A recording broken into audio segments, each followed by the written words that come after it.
Hi friends, my name is Emily and welcome back to Lumos, Illuminating Harry Potter. This is an ongoing series made possible by the support of my patrons. More on Patreon at the end of this video. Today we're going to be talking about the filmic adaptation of Harry Potter and the Chamber of Secrets, which is a thing that exists. So I didn't really enjoy this film. It is a very faithful adaptation, and I feel like this is yet another example of why faithful adaptations don't always work. The film makes a real effort to hit certain plot points beat for beat with very little transition in between. So simultaneously, the film feels incredibly fast-paced and like it goes on forever. I felt every minute of myself sitting there watching this film. And I don't know if it's because I'm doing this alone. Like, when I'm watching these films, I'm also filming myself reacting to it and commenting on it for video commentaries. My guinea pig patrons have access to video commentaries. It's something new I'm trying to sort of push my editing skills and get their feedback on what I'm doing before anything ever sees YouTube. I don't know if it's because I'm filming myself watching a video, if that's also affecting my engagement with the material. The way the film jumps from point to point with no, like, context of time, it feels like Harry drops the cake on the Mason's head. Uncle Vernon instantly locks him into his bedroom and puts the bars up. Later that night, after the bars are freshly up on the windows, the Weasleys come and break Harry out. The first morning Harry arrives at the Burrow, their Hogwarts letters arrive saying that they have to go shopping, and then after breakfast they immediately jump in the fireplace and Harry gets lost. All of it appears to happen in the same space. It makes the film feel, at least to me, really choppy. At the same time, like, they could have cleaned it up a lot. Like, there are things that I think we could skip over or maybe adapt in a different way, because this is an adaptation. Maybe we don't need to hit beat for beat to tell the same story, you know? And I wonder if it would feel less long if I were watching it with other people, because I've realized that a lot of the things that I watch, I spend most of my time reading, which is solitary. But when I am watching films and television, I'm watching it with people, and like, we're actively commenting on things.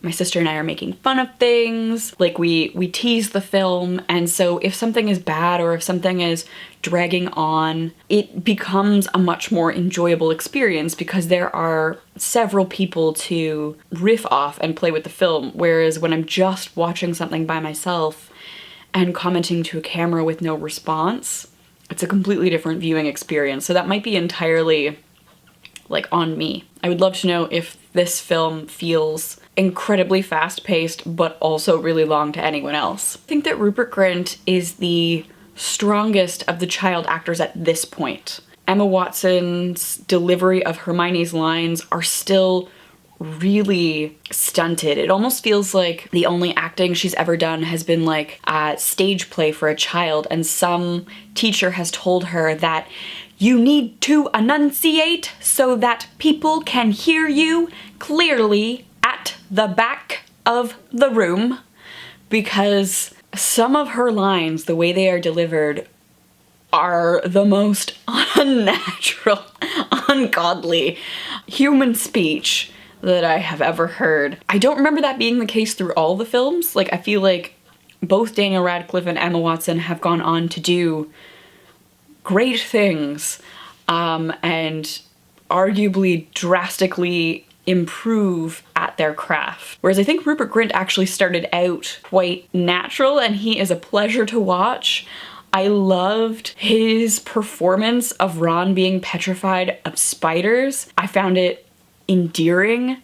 I found it hilarious, and like, Ron's bits were actually my favorite parts of the film, whereas I find Ron really annoying in a lot of the books. Like, he can be really closed-minded and stubborn and sexist and patronizing. Don't at me, Ron fans. I think a lot of the time in the books, him learning to be a human, like that process of learning empathy, hasn't happened in a lot of the early books for Ron, and he's really just a jerk. a lot of the time. Whereas I think in the film, because of Rupert Grint's really charming performance, I don't find Ron as much of a jerk. The other thing that I really enjoyed is the intimate friendship between Harry and Ron. It's one of those things that the film gives no space to develop, which is something that I would have liked. Like, if you want to take time and add things, give me scenes of Ron and Harry dicking around playing Quidditch at the Burrow. I want that character development. Show me the kids doing like fun friendship building activities, because we are sort of left to assume that they are really intimate, loving friends based on how they treat each other. For example, when Ron's wand backfires and he's barfing slugs, Harry is sitting right beside his best friend and like rubbing his back and like helping to hold the bucket. This just could be my own thing, because like vomit is one of the things that sends me into a panic attack.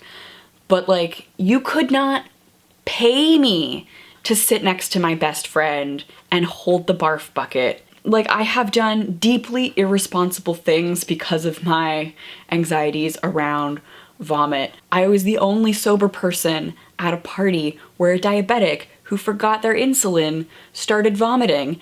And the minute that first like happened, I was out the door of that party. Didn't even put on my shoes. I put my shoes on in Canadian winter on the sidewalk because I had to get out of that building and like panic. So maybe these moments seem a lot more intimate and loving to me, and like you, viewer, also casually hold barf buckets for humans and pat them on the back and sit really close to them while they vomit, but that's not a thing that I am physically capable of doing. To me, that moment reads as intimate and loving.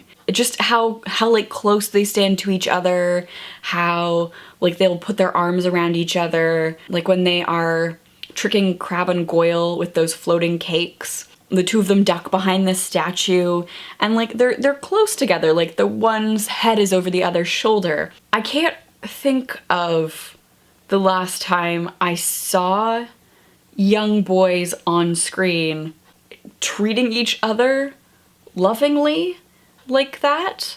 That wasn't like queer cinema. I'm thinking of a lot of the teen shows that I have watched. Harry caring for Ron is like a nurturing act. And the physical intimacy that I think I'm used to seeing on screen is more the sportsmanly, celebratory arm slaps, side hugs that sort of exist in like masculine sports culture. I think seeing a boy care for a sick boy is a different thing, and I liked it. That's a very long-winded way of saying I really like their friendship and I want to see how that develops. On that same note, we see the same thing with Harry and Hermione. At this point, Goblet of Fire is out as a book when Chamber of Secrets, the film, came out. In Goblet of Fire, there is some hinting of sexual tension between Ron and Hermione, and I think that happens at the end of Chamber of Secrets here. Like, they're planting that seed that the two of them are maybe interested in each other as more than friends. When Hermione gets out of the hospital at the end and she comes into the dining hall, she runs towards Harry and Ron, who both get up, and she,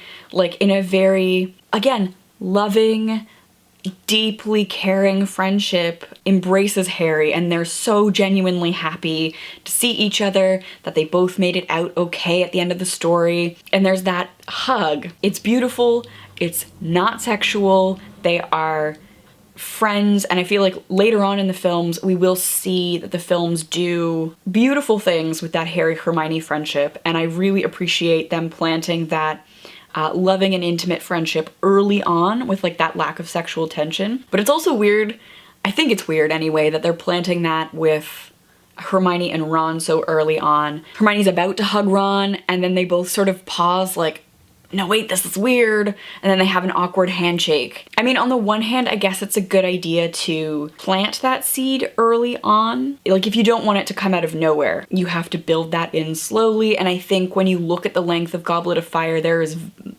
the movie, from my memory, is even more disjointed because they have to hit all of the big plot points, and there's very little character development in a book that has a lot of character development. So I think starting some of the character development early on in the films makes sense, but I kind of also wish that Hermione had the same level of platonic friendship with Ron to begin with. I also think it is mad, absolutely mad, how thinly veiled the Malfoys are, like, racist Aryan purists.